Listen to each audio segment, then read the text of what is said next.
मेरे बचपन के मित्र हैं। इतना सुनते ही महाराज द्वारिकाधीश सिंहासन से कूद पड़े।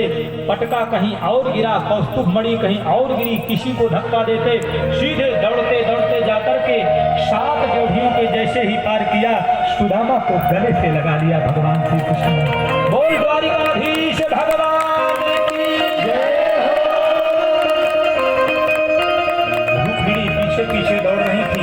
कोई भी ब्राह्मण आते हैं तो सबसे पहले मेरे पति उनके पैरों को धोते हैं। थाली में पानी लेकर के गई, लेकिन जैसे ही सुदामा को प्रभु ने देखा तो पहले तो शिकायत की कि ऐसे बेहाल देवाइन सो पग कंटक जाल लगे पुनि जो कि हाय महा दुख पायो सखा तुम आए इतै न कितै दिन खो। अरे मित्र, तुम्हारे पैरों में कितने कांटे लगे हुए हैं, पादुकाएं रही हैं, इतना दर्द झेलते रहे और तुमने मुझे बताया तक नहीं। सुदामा अपने पैरों को धोती से ढकने का प्रयास करते हैं। बगल में रुक्मिणी जी खड़ी है थाली में पानी लेकर के, लेकिन इतना रोए महाराज कि पानी परात को हाथ छुयो नहीं, नैनन से पग धो। अपने आंखों के आंसुओं से ही सुदामा के पैरों को धो दिया।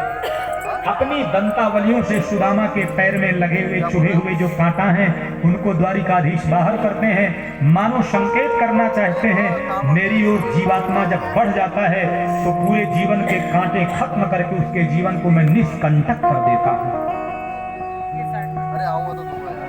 अपनी पादुका से सुदामा के पैरों को पोंछते हैं और महाराज सीधे लेकर के जिस सिंहासन पर स्वयं आरूढ़ होते थे उसमें बैठाए। अब सुंदर सुंदर बातें हो रही थी, हाल चाल चल रहा था आपस में। गुरुकुल में कैसे पढ़ते थे, क्या हुआ, भोजन आदि सब करवाया। प्रेम से सुदामा ने कहा, देख कृष्ण, मेरी आदत बिगड़ जाएगी, मैं तो रूखा सूखा खाने वाला। बोले नहीं, प्रसाद समझकर के इसे खाओ। और प्रेम से खाया। कृष्ण की सभी रानियां आपस में बैठ गईं। आपस में दोनों बड़ी मस्ती करते हैं, अटखेलियां करते हैं, कुछ बचपने की यादें होती हैं। रात भर चर्चाएं चलती हैं। और पूछा